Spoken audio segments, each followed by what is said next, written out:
যে আমরা খেলাধুলার সাথে কোনো রাজনীতিক কোনো কর্মকাণ্ডকে কখনোই জড়াবো না।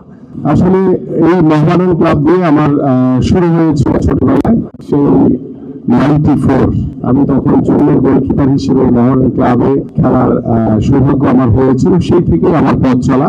আজকে বর্তমানে বাংলাদেশের ক্রীড়াঙ্গনকে নিয়ে আমাদের মাননীয় প্রধানমন্ত্রীর যে স্বপ্ন রয়েছে, সেই স্বপ্নগুলোর ইতিমধ্যে আমরা একটি কার্যক্রম বাস্তবায়নের কার্যক্রম শুরু করেছি। ইনশাআল্লাহ গতকালকে আপনারা দেখেছেন যে বাংলাদেশের জাতীয় ক্রীড়াবিদ যারা বাংলাদেশকে রিপ্রেজেন্ট করছে বর্তমানে, তাদেরকে আমরা বেতন কাঠামোর আওতায় এনে তাদেরকে ক্রীড়া ভাতা প্রদান করা ইতিমধ্যে আমাদের মাননীয় প্রধানমন্ত্রী আনুষ্ঠানিকভাবে উদ্বোধন করেছেন।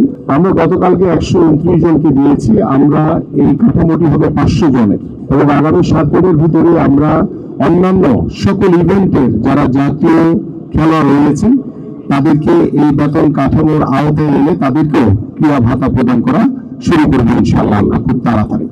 পাশাপাশি আপনারা সকলে জানেন আজকে এখানে আমাদের মাননীয় মহাসচিব বলেছিলেন যে সব পলিটিক্যাল লোকজন এখানে আমরা বসে আছি।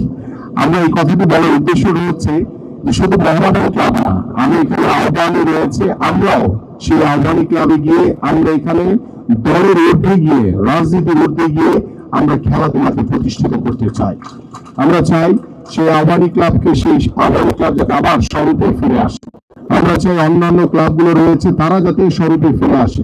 আমরা চাই মোহামেডান এবং আহ্বানীর যে দৌরত্ব সেটা মাঠে থাকবে, প্রতিযোগিতা মাঠে থাকবে, কিন্তু অফিসিয়ালদের সাথে তাদের দেখাশোনা, তাদের কথাবার্তা, আড্ডা সব যাতে আগের মতো আমরা যাতে স্বরূপে ফিরে নিয়ে আসতে পারি। এবং আমাদের মাননীয় প্রধানমন্ত্রী ইতিমধ্যে বলেছেন যে আমরা খেলাধুলার সাথে কোনো রাজনীতিক কোনো কর্মকাণ্ডকে কখনোই জড়াবো না।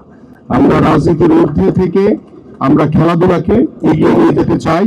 পাশাপাশি আমাদের আগামীর বাংলাদেশে তৃণমূল পর্যায় থেকে খেলাধুলাকে আমাদের মাননীয় প্রধানমন্ত্রী সর্বোচ্চ গুরুত্ব দিয়েছেন।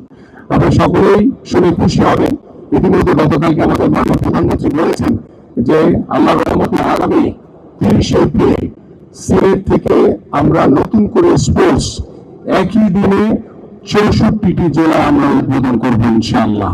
এবং এভাবে আমরা তৃণমূল পর্যায়ে আমরা একটি সুস্থ জাতি গড়ে তোলার জন্য, একটি মাদক মুক্ত সমাজ গড়ে তোলার জন্য আমরা খেলাধুলাকে সর্বাধিকভাবে অগ্রাধিকার দিয়ে আমরা আমাদের আগামী প্রজন্মকে এগিয়ে নিয়ে যেতে চাই। আমরা চাই যে আমাদের পারিবারিক ব্যবস্থাপনা, আমাদের সামাজিক ব্যবস্থাপনা এবং সর্বোপরি রাষ্ট্রীয় ব্যবস্থাপনায় ক্রীড়াঙ্গন হবে একটি অন্যতম মাধ্যম, যে মাধ্যমে আমরা আমাদের এই সমাজ ব্যবস্থায় গুণগত পরিবর্তন আনতে পারবো বলে ইনশাআল্লাহ আমরা বিশ্বাস করি।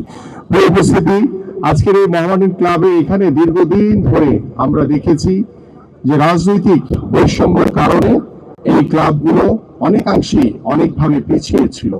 আমরা সকল রাজনৈতিক বৈষম্য দূর করে আমরা সকলেই ক্রীড়াঙ্গনের যারা সংগঠক রয়েছেন, যারা খেলাধুলাকে পছন্দ করেন, সেই মানুষগুলোকে দিয়ে আমরা আগামীর ক্রীড়াঙ্গন সাজাবো এই প্রত্যাশা ব্যক্ত করে আজকে আন্তরিকভাবে মোহামেডান ক্লাবের আমাদের সম্মানিত সভাপতি সহ অন্যান্য সকল অফিসিয়ালস সবাইকে আন্তরিকভাবে ধন্যবাদ জানিয়ে আমি আমার বক্তব্য শেষ করছি। সবাই ভালো থাকবেন। বাংলাদেশ জিন্দাবাদ।